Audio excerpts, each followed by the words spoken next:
We got to talk hockey here with Rob Mann, play-by-play voice of the Brandon Wheat Kings. Appreciate you taking the time, Rob. Tegan, Dave, thanks very much for having me. So you still have a voice. That is a good sign. What a weekend for you. That was a grind, I'm sure. Did you get some rest? Something approaching rest, yeah, as much as you can get. We actually returned from Calgary just, I was going to say yesterday, but that bled into today. That is about a 12-hour bus ride, and it was made all the longer. I do find it funny, you're talking baseball, and of course we could see the Blue Jays highlights on TV, and it looks absolutely beautiful where they are. I look out my window, and yeah, full on blizzard going here in Brandon. So it took us a little longer than usual to get home, and I think it's going to take the Hitmen a little longer than usual to get here too. Mother Nature's having her way with the playoffs, as she so often does this time of year. Well, yeah, you guys might be one of the teams that has to travel the furthest in this first round of the playoffs, hey? We'd be up there, actually, not only in the first round, but throughout the regular season, we've got one of the tougher travel schedules here in Brandon. But in both instances, we do actually have one team that beat us, the Prince George Cougars, who have, for my money, the toughest travel in the Western Hockey League, just because their closest opponent is 5.5 hours away. Their opening round playoff series has us beat by a narrow margin. They are traveling to play Spokane, the 3-6 matchup there in that Western Conference, and I think that's something like 12.5 hours of travel. They had it listed in miles. I don't remember what it was, but it was enough to make me feel a little less bad about 11.5 hours to Calgary. It could always be worse. But more than 4 Someone's always got it worse. So 4 hours of hockey that you called in that triple overtime game, which unfortunately did result in a loss for the team that you're calling the games for. But from your perspective in the booth, Rob, despite that loss, how remarkable was the goaltending performance for Brandon? That's probably the best goaltending performance, and frankly, the best goaltending duel I've personally seen.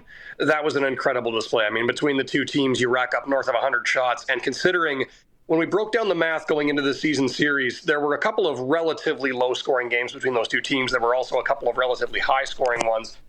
And on average, those two teams were scoring about 14 goals a game in the regular season. Nothing really changed in terms of the roster construction either way. So for those two teams to then go 105 minutes without scoring once was a pretty remarkable achievement, and you could put that largely down to the goaltender. Filip Brzezicka was great for the Wheat Kings. 6'7" guy who can move. He's going to be good on a lot of nights, and he always seems to be at his best in Calgary. Eric Toom, not to be overshadowed. He was really strong for the Calgary Hitmen, and I thought he had some quite literally game-saving stops. Well, those gosh darn Flames needed the Saddle Dome on Saturday, which did give you a break that you knew about going in, but aside from the physical toll, how much did that extra day give a mental edge to the Wheat Kings or the Hitmen and an opportunity to recover from such a long game? I think it had to give a mental reset. That was actually something Marty Murray and I had talked about, was the fact that after a triple overtime game, especially a 1-0 triple overtime game, a lot of guys are going to be sitting there thinking, what if? There's a lot of guys who had the game on their stick at different moments. Each team hit a post in overtime before the game-winning goal went in. The Wheat Kings and Hitmen both hit a post in regulation. There was a penalty shot in double overtime. And anybody who was in on one of those chances is going to be thinking to themselves, well, if I just put the puck a half inch lower, well, if I just gotten the shot away a hair faster, and maybe doing a little bit of blaming themselves. That's not really healthy or helpful for a long playoff series. You need to be able to flush that kind of loss. And having a day off to kind of reset mentally, I think, helped the offensive guys for both teams quite a bit, because you could tell by game two, they had pretty clearly regained their confidence. All of a sudden, the offense that was maybe more what we would have expected between those two teams just erupts. And I think for both sets of skaters, that was important. You get an opportunity to get the woe is me out of your system. You get an opportunity to flush the feeling of maybe having let yourself down, and you get to get right back to work. And the player who missed on the penalty shot for the Wheat Kings in double overtime did score their first goal of the playoffs the very next game. So it seemed like that was a pretty good mental reset for both teams, really. One of my favorite things, reads that I tried to get when I was in the Western Hockey League, was post-game meal. Because you could always tell if it had went well, if it hadn't went well, and you usually get a sense on how the group is going to unpack it and frame, if you will, for lack of a better term, the result. What was that post-game meal like? Was it an oh, woe is me moment that, hey, we just lost 1-0? Was it a, hey, you know what, we were in this game as the underdog and, we gave them a run for their money? What was that feeling and sentiment like? I don't think I got a very good read necessarily through meals, ironically, until actually the next morning. because the biggest read I got from the post-game meal from the Wheat Kings after game one was one of just sheer exhaustion. For most of these guys, this was just the longest game they'd ever played. It was a fairly quiet meal just because guys are probably not feeling all that chatty after having played 105 consecutive minutes of hockey. They were about 15 minutes short of playing 2 full games in one day. They were, I think it ended up being 2 minutes short of a modern record for the Wheat Kings in the internet era. Nobody felt too chatty that very night. But the next morning at the team breakfast, chattiness level was way up. You could tell guys were willing to put that behind them, willing to get back to work. It was a nice dynamic, and the leaders for the Wheat Kings, the older guys, were the ones leading the way on that front, which was good to see. The series shifts back to Manitoba tomorrow, Game 3. What do you think is the biggest storyline now? Feeling like these players probably left everything out on the ice. They did everything that they could. They fell short, unfortunately, 2 overtime games. Do you think it's fatigue? Do you think it's, adjustments on the power play, penalty kill? What are you going to be watching for? I'm curious to see how the Wheat Kings, now that they have, as close to home ice advantage as they are going to have in this series, how they handle the starts. If there's been one concern for the Wheat Kings that was universal in both games 1 and 2, it was their first period. They were outshot pretty heavily in the first period in game 1. It was actually even more dramatic in game 2. And in game 2, they surrendered the 2 goals in the first period. So it kind of glared out a little more. In both cases, they bounced back really well in the second period. You don't want to have to play from behind all the time. You don't want to have to chase the game all the time. So for me, the start is going to be something I watch. Being able to sleep in their own beds tonight, I think, is going to go a long way for that.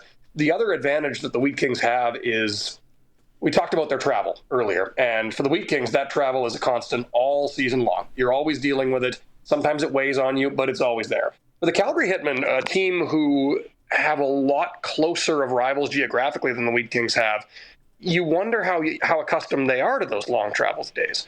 And the Wheat Kings, their closest opponent being the Regina Pats, that's 3.5 hours away. For Calgary, that would be their 4th or 5th closest opponent. So the Wheat Kings might have an advantage in that regard, in that these 12-hour bus trips are not new to Brandon. They might be a little new to Calgary, and they are playing in an unfamiliar rink for the Hitmen because this is being played in Virden for games 3, 4, and if necessary, 5. So there will be some advantages to be keeping an eye on. I think as far as the Wheat Kings are concerned internally, they're going to worry about what they can control. They're not quite necessarily as worried about how the Hitmen handle things. They're going to be trying to come up with a better start. It's funny, you mentioned travel. It seems like it is 3 hours on the Deerfoot every once in a while, but that's a different story for a different day. But in all sincerity, when it comes to game number 3, obviously the importance is on the Brandon Wheat Kings. They know what's at stake. Do they feel that pressure right now, do you think? The pressure might come a little bit later, but there's more of an opportunity. I think it's less of a pressure than more of a sense of, we've got a chance to swing this series. Game 3 is kind of the hinge, and the series can swing one way or another. They found that last season against the Lethbridge Hurricanes. They had lost a very close game 2 in that one as well. They came in for game 3 in Virden, ended up losing a very close one there, and all of a sudden the whole dynamic of the series shifts. Now you're the team down 0-3, and we all know what the statistical likelihood is of climbing out of that pit. But if all of a sudden you're only down 2-1, well, after 3 games, chances are somebody's got to be down 2-1. So if it's you can fight back from that pretty easily. And I think the pressure will be more keenly felt depending on the result of game 3 than going into game 3. What style of game 3 then is going to make the Brandon Wheat Kings successful? You've got 2 40-goal scorers, 3 20-goal scorers. You can score your way out of trouble if you need to. Is that the way that the Wheat Kings need to approach it, or how do they need the play to end up in this third game? I think the second game was an antidote for what ailed a lot of their guys, especially the top line. You had multi-point games from all of Jackson Jacobson, Luke Misselbacher, and Prab Bethal. But the team doesn't really worry about themselves scoring so much. They know they've got the firepower to do that.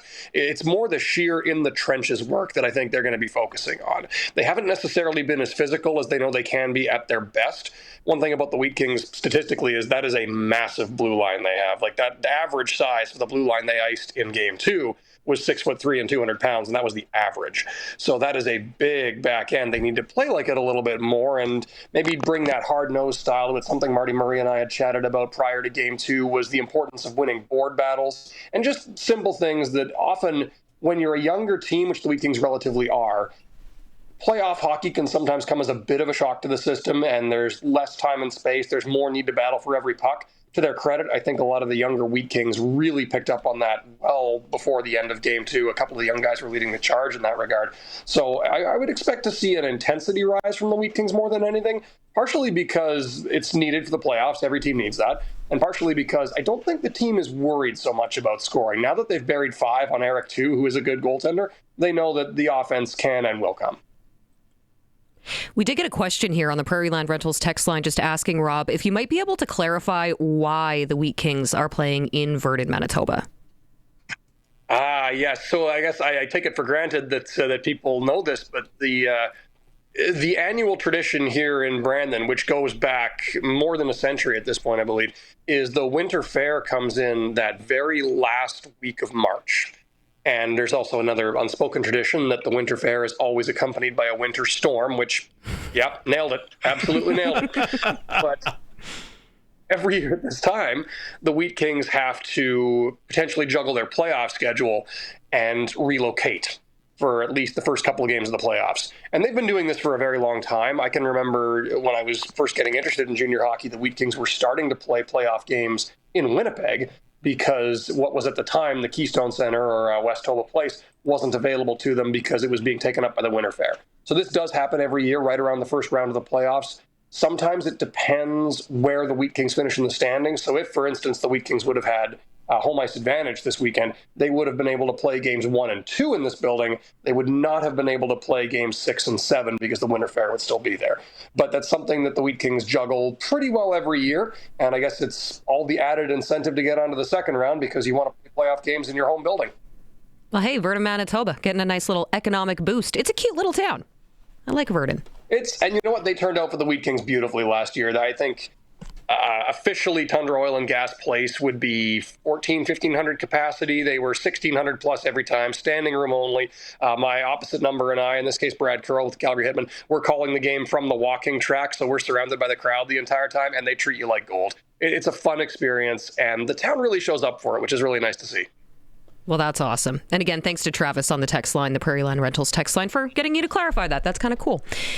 Do we want to shift the series back here to Regina, or the talk back here to Regina? Because we also are expecting a Game 3 at the Brand Center tomorrow night. And Rob, you were here. There was a home and home to wrap up the regular season between the Wheat Kings and the Pats. You've had an opportunity to get a good look at, I'm assuming, both teams here. So how do you see this series playing out now that's all evened up at a game apiece, shifting back to the Brand Center? Well, I confess I was one of the people caught off guard by the Regina Pats taking that game too, because they were on the road and they were up against a powerhouse team. I think a lot of people felt that down the stretch, there weren't a lot of teams better than Medicine Hat. I'm sure you've gone through the statistics ad nauseum at this point. But the fact that they outscored last year's championship team after losing all that firepower, they somehow finished with more goals, is mind-bending to me. And full credit to their staff for getting that done with a relatively young group of guys. But for Regina to go into that building, which is capital H hostile territory, and come out with a win, not only with the victory, but having outshot the Tigers too, that was the impressive thing. Because one thing the Wheat Kings found with the Tigers, they are a shoot-first team. They will fire from everywhere. And even though the Wheat Kings actually split the season series with Medicine Hat, they'd be one of the few teams that would be able to say that. I believe the Tigers outshot them 3 out of 4, and they pile up shots on goal, like 40, 50 plus on a regular basis. They have a lot of guys that like to shoot the puck. So for Regina to limit them to under 25 shots, to outshoot them and to outscore them, it's about as convincing of a road win as you can get. And for a Regina Pats team that, again, has some youth of their own, if you want to talk about confidence, you just earned yourself a plate full of it. You did everything in your power to come out of there with a win. You got it. Home ice is now yours. The remaining 5 games of this series, if it goes the distance, you will have home ice for the majority of them. I'd say Regina did what every road team wants to do, and maybe more than would have been expected.